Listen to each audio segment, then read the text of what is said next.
Second same में जो पहली यूनिट है जिसका नाम है केमिकल बॉन्डिंग, उसमें हम मॉलिक्यूलर ऑर्बिटल थ्योरी के एमओ डायग्राम यानी कि मॉलिक्यूलर ऑर्बिटल डायग्राम कैसे बनता है इसको डिस्कस करने वाले हैं। इससे पहले जो अभी तक हमने वीडियोस अपलोड किए हैं उसमें मॉलिक्यूलर ऑर्बिटल थ्योरी के सारे इंपॉर्टेंट पॉइंट्स क्या क्या होते हैं वो हम डिस्कस कर चुके हैं। तो मॉलिक्यूलर ऑर्बिटल डायग्राम बनता कैसे है उसको डिस्कस करेंगे, या सीधी बात कहें कि जब दो एटम के एटॉमिक ऑर्बिटल कंबाइन होते हैं तो फिर जो नए मॉलिक्यूलर ऑर्बिटल होते हैं वो कौन से होते हैं और उनको किस प्रकार से लिखा जाता है। जब दो एटॉमिक जब दो एटम्स मिलते हैं तो उनके एटॉमिक ऑर्बिटल कंबाइन होकर नए जो मॉलिक्यूलर ऑर्बिटल बनाएंगे वो कौन कौन से नए मॉलिक्यूलर ऑर्बिटल होंगे, ठीक है, उनको हम आज देखने वाले हैं। तो वो कौन से नए मॉलिक्यूलर ऑर्बिटल होंगे उनको दिखाने का जो तरीका होता है उसको हम कहते हैं molecular orbital diagram. Atomic orbital combine होकर तो जो नए मॉलिक्यूलर ऑर्बिटल बनाते हैं उन नए मॉलिक्यूलर ऑर्बिटल को जो दिखाने का तरीका होता है उसको एमओ डायग्राम कहते हैं, ठीक है। और जब हम उन मॉलिक्यूलर ऑर्बिटल्स को भरते हैं इलेक्ट्रॉनों से, जब हम उन मॉलिक्यूलर ऑर्बिटल्स को इलेक्ट्रॉनों से भरते हैं तो उसे कहते हैं मॉलिक्यूलर ऑर्बिटल इलेक्ट्रॉनिक कन्फिग्रेशन। चलिए चलते हैं और समझते हैं चीजों को डिटेल में। तो हम डिस्कस करेंगे कि किस प्रकार से एटॉमिक ऑर्बिटल कंबाइन हो रहे हैं और वो मॉलिक्यूलर ऑर्बिटल को बना रहे हैं, इसको हम डिस्कस करेंगे, ठीक है। तो हम सबसे पहले तो समझ लेते हैं कि ऐसा मान लेते हैं, आपको दिख रहा होगा स्क्रीन में कि हमारे पास मान लेते हैं कि किसी एटम का हमारे पास, हम इस स्क्रीन को दो हिस्सों में बांट देते हैं, ठीक है। ओके, तो अब हमारे पास किसी एटम का ये है 1s एटॉमिक ऑर्बिटल और दूसरे एटम का 1s एटॉमिक ऑर्बिटल, ठीक है। यानी कि दो एटम्स हैं हमारे पास, ये एक ए एटम है और ये एक बी एटम है और ये दोनों आपस में मिलने वाले हैं, ठीक है। तो ए एटम बी एटम के साथ मिलने वाला है। जब ये दोनों भाई आपस में मिलेंगे तो इनके सारे ही अंदर के जितने भी एटॉमिक ऑर्बिटल्स हैं वो भी आपस में मिल जाएंगे। तो ठीक है, तो ये ए एटम है, ए एटम का 1s है, ये बी एटम है और बी एटम का भी 1s है, ये आपस में मिलने वाला है। तो जब 1s कंबाइन होंगे यानी कि आपस में मिलेंगे तो एमओटी के अनुसार, मॉलिक्यूलर ऑर्बिटल थ्योरी के अनुसार, जब ये मिलते हैं तो इनके मिलने से दो मॉलिक्यूलर ऑर्बिटल बनते हैं, ठीक है। दो मॉलिक्यूलर ऑर्बिटल बनते हैं। एक मॉलिक्यूलर ऑर्बिटल ऐसा होता है जिसको हम कहते हैं बॉन्डिंग मॉलिक्यूलर ऑर्बिटल और दूसरा मॉलिक्यूलर ऑर्बिटल ऐसा होता है जिसको कहते हैं हम एंटी बॉन्डिंग मॉलिक्यूलर ऑर्बिटल, ठीक है। तो जब दो एटॉमिक ऑर्बिटल कंबाइन होते हैं, जब दो एटॉमिक ऑर्बिटल कंबाइन होते हैं तो उनके कंबाइन होने से, तो जब दो एटॉमिक ऑर्बिटल कंबाइन होंगे तो उनके कंबाइन होने से दो नए मॉलिक्यूलर ऑर्बिटल बनेंगे। एक मॉलिक्यूलर ऑर्बिटल को बॉन्डिंग मॉलिक्यूलर ऑर्बिटल कहा जाता है जिसकी एनर्जी लेस होती है और दूसरे को एंटी बॉन्डिंग कहा जाता है जिसकी एनर्जी ज्यादा होती है, ठीक है। ओके, हम इसको सिग्मा से क्यों दर्शा रहे हैं और एक को हम सिग्मा स्टार से क्यों दर्शा रहे हैं। सिग्मा से क्यों दर्शाया जाता है वो अभी मैं आपको समझाता हूं। क्योंकि हम जानते हैं इस बात को कि 1s जब कंबाइन होगा आपस में, जब ये 1s ऑर्बिटल के साथ कंबाइन होता है, मिलता है, तो हम जानते हैं कि इनके बीच में कैसा बॉन्ड बनता है, सिग्मा बॉन्ड बनता है। क्योंकि ये हेड टू हेड ओवरलैपिंग कर रहे हैं ना, सिग्मा बॉन्ड बनता है। इसीलिए जब एक का 1s दूसरे के 1s से कंबाइन होता है तो उनके बीच में जो मॉलिक्यूलर ऑर्बिटल बनेंगे उन मॉलिक्यूलर ऑर्बिटल को भी हम सिग्मा से ही दर्शाएंगे। ये दो क्यों बने हैं ये मैं पिछली क्लास में आपको बता चुका हूं। ये दो क्यों बने हैं यहाँ पे थोड़ा समझा देता हूं आपको। ये 1s में एक इलेक्ट्रॉन वेव है, ये दूसरे वाले एटम के 1s में भी दूसरी इलेक्ट्रॉन वेव है, ये दो इलेक्ट्रॉन वेव है ना, ठीक है। जब ये इलेक्ट्रॉन वेव आपस में मिलती है तो इनके मिलने के तरीके दो प्रकार के होते हैं। या तो ये इलेक्ट्रॉन वेव एक जैसी हो, जैसे देखो देखो नीचे जा रही है, नीचे जा रही है, ये वाली ऊपर जा रही है, ये वाली भी ऊपर जा रही है, इसको बोलते हैं इन फेस होना।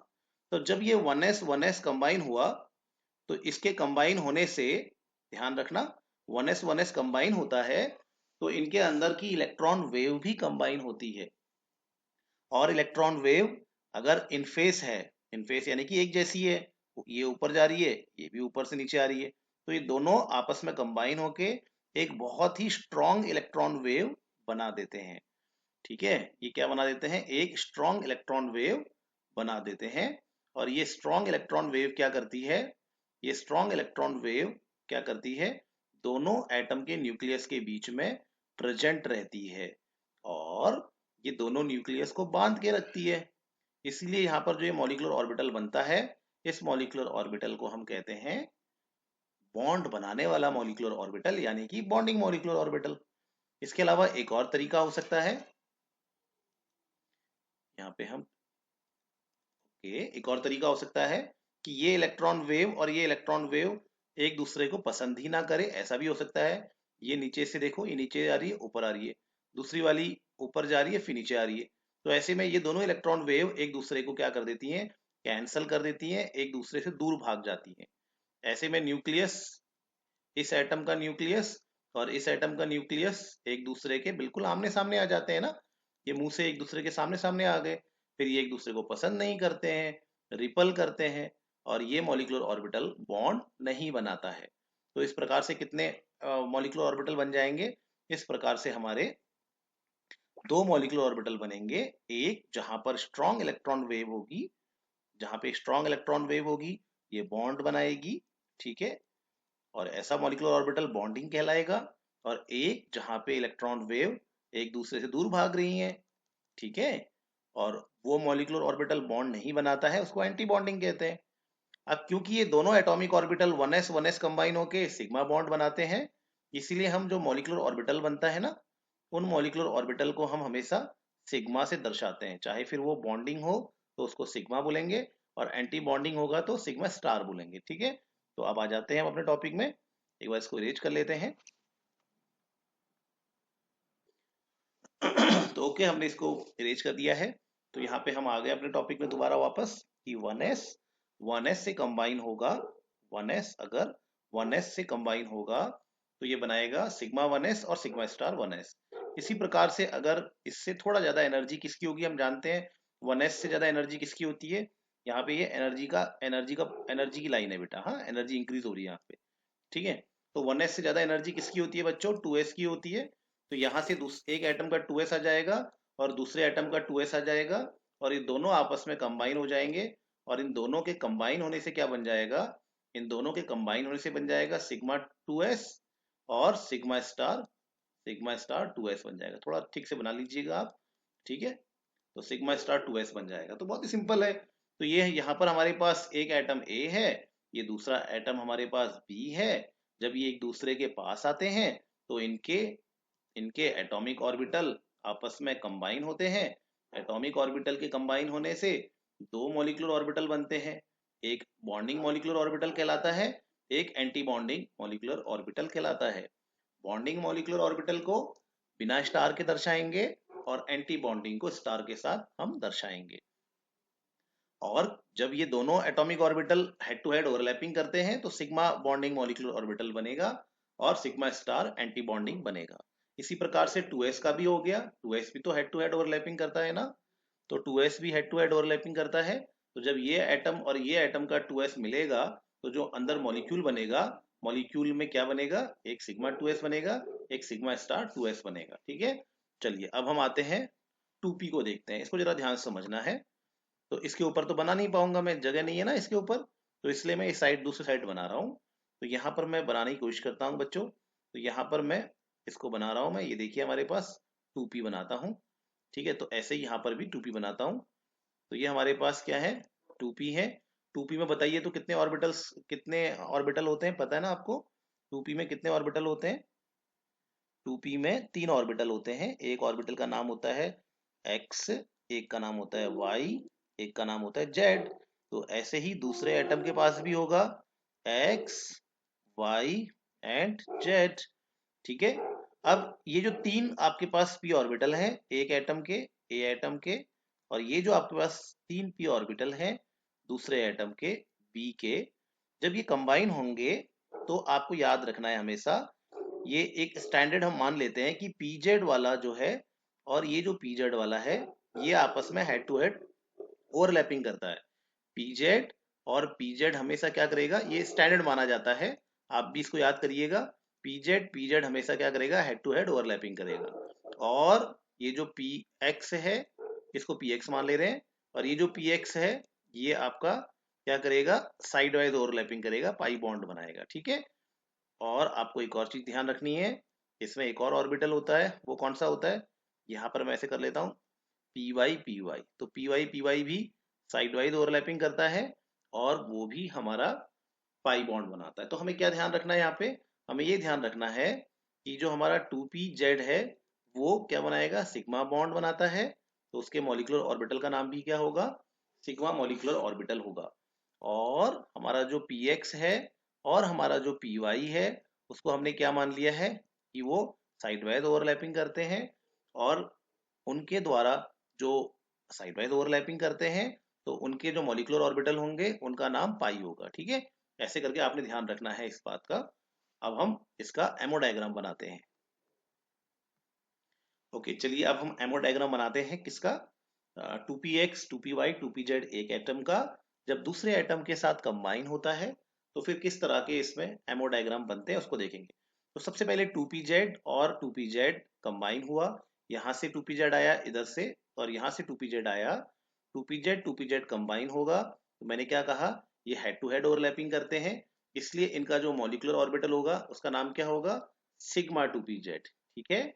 तो ये मैंने आपको बताया कि जब दो मॉलिक्यूलर ऑर्बिटल कंबाइन होंगे, एक ये और एक ये वाला ना, दो मॉलिक्यूलर ऑर्बिटल कंबाइन होते हैं, सॉरी, दो एटॉमिक ऑर्बिटल जब कंबाइन होते हैं प्यारे बच्चों, तो दो मॉलिक्यूलर ऑर्बिटल बनते हैं। एक बन गया बॉन्डिंग मॉलिक्यूलर ऑर्बिटल, और एक बन जाता है एंटी बॉन्डिंग मॉलिक्यूलर ऑर्बिटल। ठीक है। तो ये बन गया हमारा सिग्मा स्टार 2pz। ठीक है। अब एक बात ध्यान रखना, जब दो लोग होते हैं, इसको ऐसे ध्यान रखना है कि जब दो लोग बहुत पक्की दोस्ती करते हैं, तो जब उनके बीच में दुश्मनी होती है, तो वो भी बहुत खतरनाक दुश्मनी होती है, जानी दुश्मन बन जाते हैं वो। यानी कि जब दोस्त बने तो बहुत ही अच्छे दोस्त बनेंगे, और जब दुश्मन बनेंगे तो बहुत ही खतरनाक दुश्मन बन जाएंगे। वही चीज यहाँ पर भी ध्यान रखनी है कि सिग्मा 2pz जब सिग्मा 2pz के साथ मिलता है, तो जो इनका मॉलिक्यूलर ऑर्बिटल बनता है ना, बॉन्डिंग मॉलिक्यूलर ऑर्बिटल बनता है, उसकी बहुत कम एनर्जी होती है। लेकिन जब ये दोनों मिलकर एंटी बॉन्डिंग बनाते हैं, तो उसकी एनर्जी बहुत ज्यादा हो जाती है।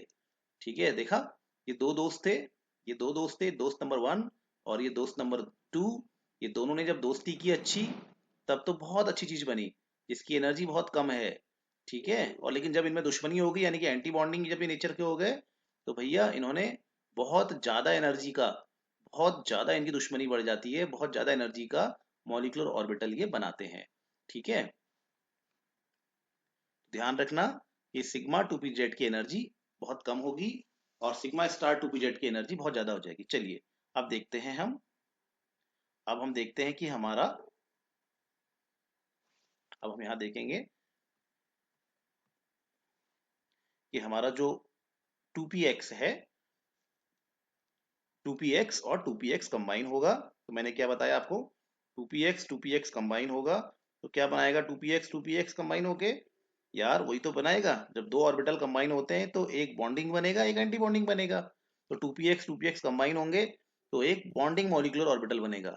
कौन सा बॉन्डिंग मॉलिक्यूलर ऑर्बिटल बनेगा, भाई पाई बनेगा। क्यों, क्योंकि 2px और 2px मैंने क्या बताया था, x x क्या बनाएंगे, साइड वाइज ओवरलैपिंग करेंगे, और पाई बॉन्ड बनाएंगे, इसीलिए इनके मॉलिक्यूलर ऑर्बिटल का नाम भी पाई रखा जाएगा। ठीक है। तो बॉन्डिंग वाले का रखा जाएगा पाई 2px, और जब ये, मैंने क्या बताया आपको, एक बॉन्डिंग बनता है तो एक क्या बनता है, एंटी बॉन्डिंग बनता है। ठीक है।